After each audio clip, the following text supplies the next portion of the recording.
Hello दोस्तों, आपका फिर से स्वागत है आपके अपने यूट्यूब चैनल वीजे एकेडमी में। तो आज की इस वीडियो में हम बात करने वाले हैं कॉर्पोरेट अकाउंटिंग, जो कि हमारे स्ट्रैटेजी का पार्ट है। देखो, पिछले वीडियो में मैंने आपको बताया था कि आपको कॉर्पोरेट अकाउंटिंग में कौन से यूनिट को पहले करना है। अगर आपने पिछली वीडियो नहीं देखी है तो पहले आप वो जा करके देखें, क्योंकि उसके बाद ही आपको कौन से यूनिट को पहले पढ़ना है, कौन से यूनिट में कितना स्कोर करना है, ये सारी चीज़ें मैंने उस वीडियो में बताई है। क्वेश्चन पेपर पैटर्न बताया है, तो आप जा करके पहले उसे देखिए।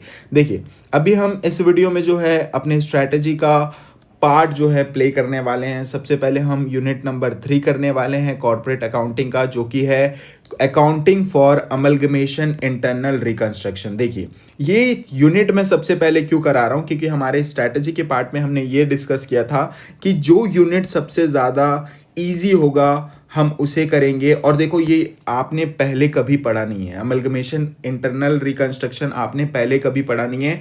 तो ये चैप्टर जो है पूरा पूरा बेस्ड है जनरल एंट्रीज पे, और जनरल एंट्रीज इतने आसानी से मैं आपको कराने वाला हूँ। देखो, आपको सिर्फ और सिर्फ कुछ नहीं है, मैं आपको एक नॉर्मली जो है आपको ये सारी चीज़ें कैसे क्या है, कैसे आप जनरल एंट्रीज पास करने वाले हैं, कौन सा एक गोल्डन रूल आप याद करेंगे तो आपका आसानी से ये चैप्टर पूरा कंप्लीट हो जाएगा, वो मैं आपको बताने वाला हूँ। देखो, गोल्डन रूल में आपको पता होना चाहिए नॉमिनल अकाउंट का रूल। अब नॉमिनल अकाउंट का रूल का मतलब क्या हो जाता है, मैंने आपको बताया था debit all expenses and losses. ठीक है, एक्सपेंसेस एंड लॉसेस, और credit all income and gains.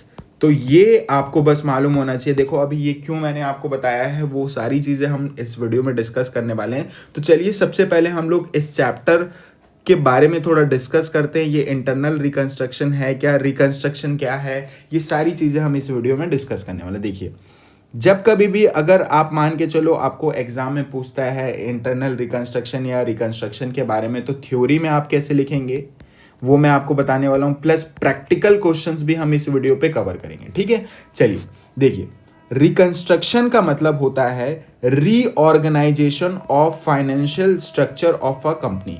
मतलब कंपनी, अगर कोई भी कंपनी है तो उसके फाइनेंशियल चेंजेस करना। फाइनेंशियल चेंजेस का मतलब होता है शेयर कैपिटल जो भी है, शेयर कैपिटल में चेंजेस करना, इक्विटी शेयर कैपिटल है उसमें कुछ कुछ चेंजेस करना। ठीक है, तो वो सब चेंजेस जब किए जाते हैं किसी भी ऑर्गेनाइजेशन में, ठीक है, उस ऑर्गेनाइजेशन के फाइनेंशियल स्ट्रक्चर में चेंजेस होता है, तो हम उसे क्या कहते हैं, रिकंस्ट्रक्शन। तो आप इसे सिर्फ और सिर्फ इजीली ऐसा समझे कि आपका एक घर है और आप अपने घर में कुछ चेंजेस कर रहे हैं। ठीक है, रिनोवेट कर रहे हैं आप अपने घर में, तो घर उसी प्लेस पे उसी लोकेशन में है, आपके घर पे नाम है तो वो आपके घर पे ही नाम रहेगा, और उसके अंदर पे आपने क्या किया, थोड़ा बहुत कंस्ट्रक्शन कराया है, तो अपने ही घर को थोड़ा सा रिकंस्ट्रक्शन करा देना। वैसे ही कंपनी जब कभी भी क्या करती है, कंपनी अपने आप को थोड़ा बहुत फाइनेंशियल स्टेटमेंट में चेंजेस करता है, फाइनेंशियल स्ट्रक्चर में जो है चेंजेस करता है,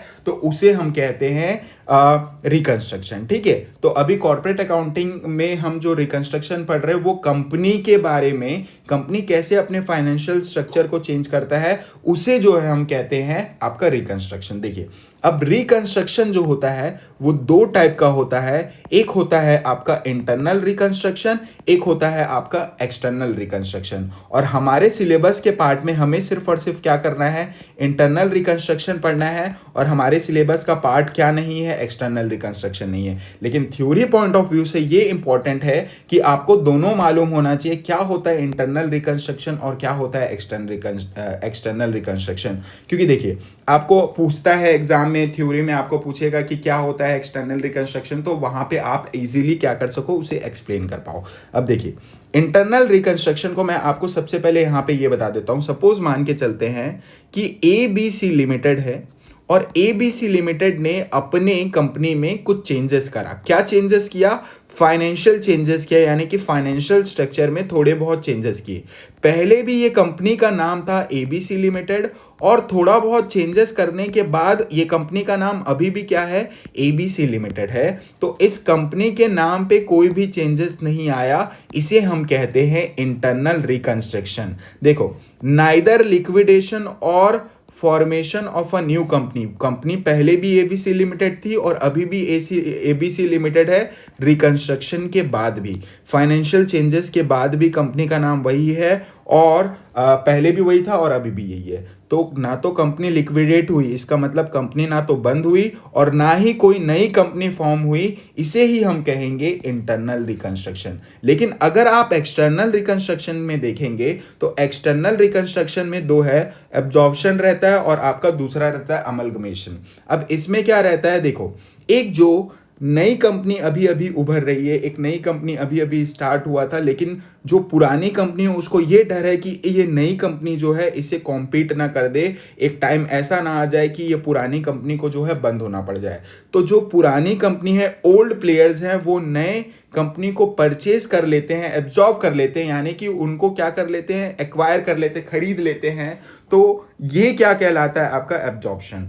अब इसमें क्या होता है, एक्सटर्नल रिकंस्ट्रक्शन में एक केस एब्जॉर्प्शन का था, दूसरा क्या है, एक है आपका अमलगमेशन। अमलगमेशन में क्या रहता है, सपोज मान के चलते हैं, देखो इसमें एक ओल्ड कंपनी थी, इसमें एक न्यू कंपनी थी, ठीक है। तो ओल्ड कंपनी को डर था कि न्यू कंपनी उसको कॉम्पीट कर देगा, तो ओल्ड कंपनी ने इसको पूरा पूरा खरीद लिया। लेकिन अमलगमेशन में क्या होता है, देखो ये भी ओल्ड कंपनी है, सोनू लिमिटेड और मोनो लिमिटेड दोनों ओल्ड कंपनी है, और ये दोनों मिल करके क्या फॉर्म कर रहे हैं, एक न्यू कंपनी फॉर्म कर रहे हैं, सोनू एंड मोनो लिमिटेड। अब देखो मैं आपको जो बताने वाला हूं, अब सुपर आपको जो ट्रिक बताने वाला वो आप ध्यान रखना। ये है भाई एक ऐसा इंसान, ये है एक कमजोर सा लड़का, ये है एकदम कमजोर सा लड़का और ये है एकदम पहलवान, ठीक है, पहलवान। अब देखो कमजोर सा लड़का इसे मैं क्यों कह रहा हूं, क्योंकि इंटरनल रिकंस्ट्रक्शन का मतलब होता है एक ऐसा टाइम पीरियड आ जाता है कंपनी जब लॉसेस में जा रही होती है। कंपनी जब लॉसेस में जा रही है तो कंपनी अपने फाइनेंशियल स्ट्रक्चर को चेंज करता है, अपने फाइनेंशियल चेंजेस करता है ताकि कंपनी को क्या किया जा सके, बेटर किया जा सके।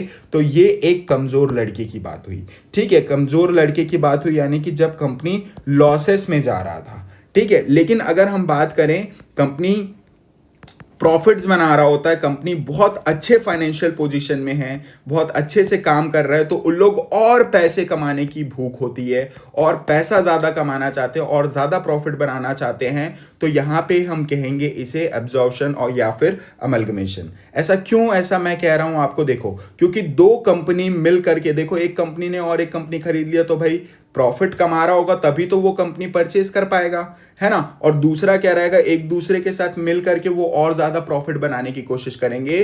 तो आपको याद रखना है एक्सटर्नल रिकंस्ट्रक्शन हमेशा प्रॉफिट के केस में होता है, और जब कभी भी जो है आपका इंटरनल रिकंस्ट्रक्शन हो रहा है तो आप समझ जाना कुछ ना कुछ कंपनी लॉसेस में चल रही होगी, या तो फिर कोर्ट से ऑर्डर आपको लेना पड़ता है जब कभी भी आप क्या करते हैं, इंटरनल रिकंस्ट्रक्शन करते हैं। चलिए अभी हम इंटरनल रिकंस्ट्रक्शन को और अच्छे से समझते हैं ताकि एग्जामिनेशन पॉइंट ऑफ व्यू से हमें उसे लिखना कैसे है, ठीक है, वो सारी चीज़ों के बारे में डिस्कस करेंगे। क्या क्या इसकी जनरल एंट्रीज होंगी, वो सारी चीज़ों के बारे में भी हम इसी वीडियो पे डिस्कस करेंगे, ठीक है। देखिए, इट मीन्स रिकंस्ट्रक्टिंग और revolving assets, liabilities and share capital to make financial better.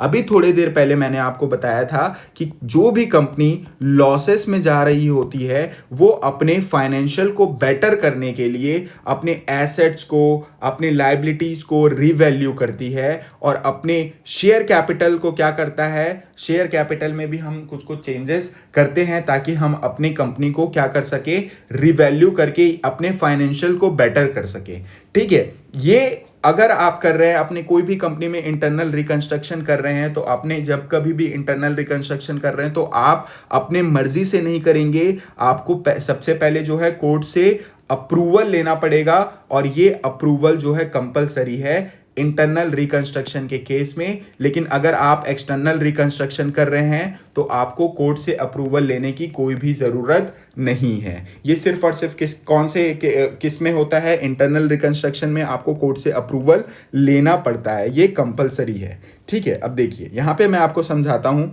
अब आपको ये तो समझ में आ गया होगा कि पहले भी ये एबीसी लिमिटेड थी और रिकंस्ट्रक्शन के बाद भी ये कंपनी जो है एबीसी लिमिटेड है। अब ये रिवाइज हुआ, इसको समझते हैं। पहले बैलेंस शीट में, पुराने बैलेंस शीट में मशीनरी की वैल्यू कितनी थी, 30 लाख रुपए थी, बिल्डिंग की वैल्यू 20 लाख रुपए थी, क्रेडिटर का वैल्यू कितना था 10 लाख और शेयर कैपिटल 40 लाख रुपए था। अब रिवाइज होके, यानी कि मैंने आपको थोड़ी देर पहले यही बताया कि एसेट्स और लायबिलिटी क्या होंगे, अभी एसेट्स और लायबिलिटी जो है रिवैल्यू होंगी।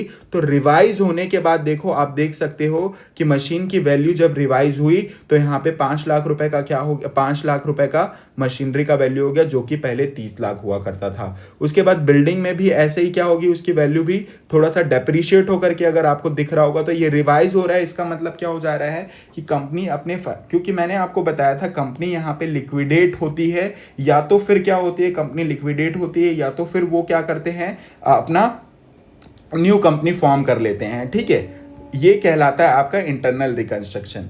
अब देखिए नाम तो सेम ही रहेगा उसका, है ना। अब यहाँ पे आपको ये समझना है कि पहले मशीनरी की वैल्यू कितनी थी, 30 लाख की। ये सारा एसेट देखो रिवैल्यू होते जा रहा है, आपका लायबिलिटी भी रिवैल्यू होता है, क्योंकि ये लायबिलिटी आपका दिख रहा है। यहाँ पे भी जो 40 लाख हुआ करता था, यहाँ पे अब कितना हो गया 20 लाख। तो ये जब रिवाइज होता है, अब यहाँ पे आपको समझने वाली ये बात है कि जब कभी भी इंटरनल रिकंस्ट्रक्शन किया जाता है, एसेट्स और लायबिलिटी रिवाइज होते हैं, तो आपको एक अकाउंट ओपन करना पड़ता है, और ये अकाउंट कहलाता है आपका कैपिटल रिडक्शन या फिर रिकंस्ट्रक्शन अकाउंट, है ना। अब ये क्या है, ये अकाउंट जो आपका पूरा पूरा ये चैप्टर, ये पूरा पूरा यूनिट आपका बेस्ड है, वो है कैपिटल रिडक्शन या तो फिर जिसे हम कहते हैं रिकंस्ट्रक्शन अकाउंट। अच्छा, ये क्या होता है मैं आपको बताता हूँ। देखो यहाँ पे आपको लॉस हो गया, पहले 30 लाख की वैल्यू थी, अब 5 लाख दिख रहा है, तो आपको 25 लाख का लॉस हो गया।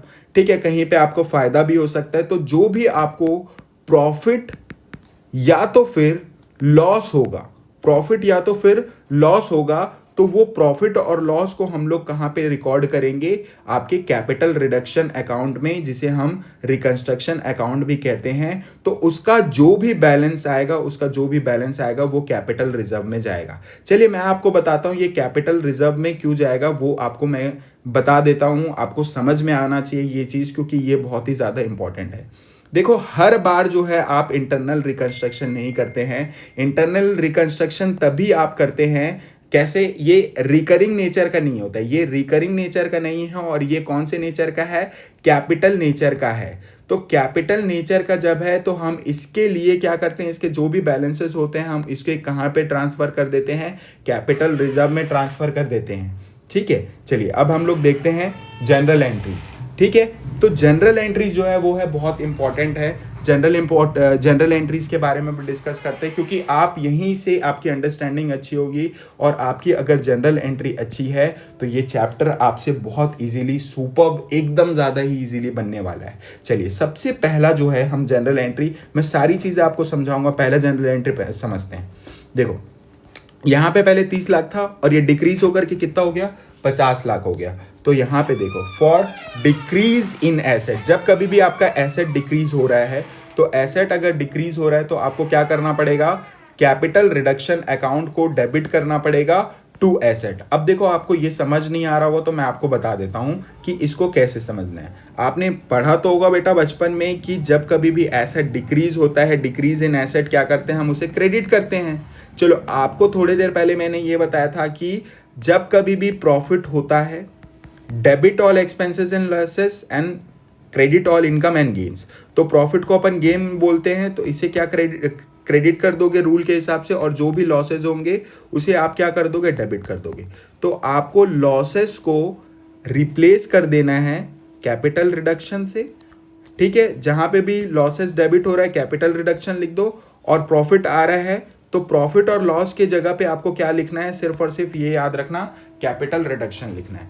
चलो अब आपके एसेट की वैल्यू, आपके पास कोई एसेट है और एसेट डिक्रीज हो रहा है तो आपको लॉस हो रहा है, तो लॉस को हम क्या करते हैं, डेबिट करते हैं। तो लॉस के जगह पे मैं आपको क्या लिखने बोल दे रहा हूँ, कैपिटल रिडक्शन लिखने बोल दे रहा हूँ। तो आप जहाँ जहाँ पे लॉस हो रहा है वहाँ पे कैपिटल रिडक्शन लिख दो, जहाँ जहाँ पे आपको प्रॉफिट हो रहा है वहाँ वहाँ पे आप कैपिटल रिडक्शन लिख दो। उसके अपोजिट में एसेट है तो एसेट लिख दो, और अगर लायबिलिटीज़ है तो लायबिलिटीज़ लिख दो। एकदम सिंपल। नहीं आया समझ में तो एक बार और समझो। ठीक है, अब एग्जाम्पल से समझते हैं इसको। जैसे मान के चलो आपका मशीन का वैल्यू, मशीनरी की वैल्यू पहले कितनी थी, मशीनरी की वैल्यू सपोज मान के चलते हैं 10 लाख रुपए है। अब मशीनरी की वैल्यू जो है 10 लाख से 5 लाख हो गया। तो आपको समझ में तो आ रहा है ये डिक्रीज हो गया। तो जब कभी भी एसेट डिक्रीज होता है तो आप उसे क्रेडिट करते हैं। तो क्रेडिट इसके अपोजिट में, ये डिक्रीज हो रहा है मतलब आपको कितने का लॉस हो गया, 5 लाख रुपए का लॉस हो गया। तो ये जो 5 लाख रुपए का लॉस है, तो लॉसेस को हम हमेशा क्या करते हैं, डेबिट करते हैं। तो लॉसेस को हम लॉस नहीं लिखेंगे, क्योंकि मैंने आपको थोड़ी देर पहले बताया था कि जो भी आपको लॉस होगा, जो भी आपको प्रॉफिट होगा, हम उसके जगह पे क्या लिखेंगे, कैपिटल रिडक्शन अकाउंट ओपन करते हैं। और अभी ये लॉस के जगह पे हम लोग क्या लिख लेंगे, कैपिटल रिडक्शन अकाउंट। तो कैपिटल रिडक्शन अकाउंट में लिखूंगा।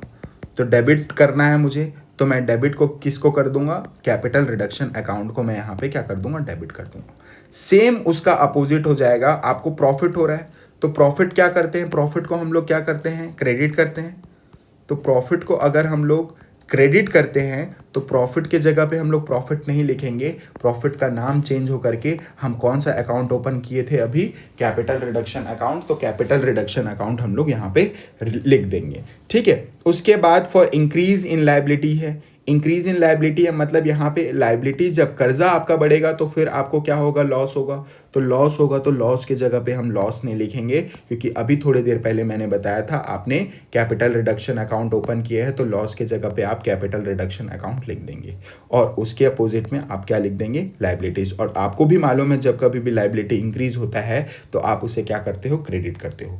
चलिए, वैसे ही सेम आपका क्या है, डिक्रीज इन लायबिलिटी। जब आपकी लायबिलिटी यानी कि आपका कर्जा कम होगा तो आपके लिए ये फ़ायदा है। और फ़ायदा जब कभी भी होगा, मैंने अभी थोड़ी देर पहले आपको बताया था, प्रॉफिट जब कभी भी आपको होता है तो आप उसे क्रेडिट करते हैं, तो आप उसके जगह पे आप क्या लिख देंगे, कैपिटल रिडक्शन अकाउंट। और डेबिट में क्या लिख देंगे, जब कभी भी आपकी लायबिलिटी डिक्रीज होती है आप उसे डेबिट करते हैं तो आप डेबिट कर देंगे। चलो अब मज़ेदार ये है कि जब कभी भी आप एक्सपेंसेस पे करेंगे तो क्या होता है, एक्सपेंसेस आप बच्चे को मालूम है, debit all expenses, debit all expenses. तो यहाँ पे आपने एक्सपेंसेस को क्या करना है, डेबिट करना है। लेकिन एक्सपेंसेस का नाम मैं एक्सपेंसेस के नाम से अब नहीं लिखने वाला, क्योंकि इसके जगह पे मुझे क्या ओपन करना था, अकाउंट। ये तो इंटरनल रिकंस्ट्रक्शन है, और इंटरनल रिकंस्ट्रक्शन में हम जितने भी एसेट्स, लायबिलिटी, जितने भी एक्सपेंस, ये सारी चीज़ों को हम कहाँ पे रिकॉर्ड कर देते हैं, कैपिटल रिडक्शन अकाउंट में।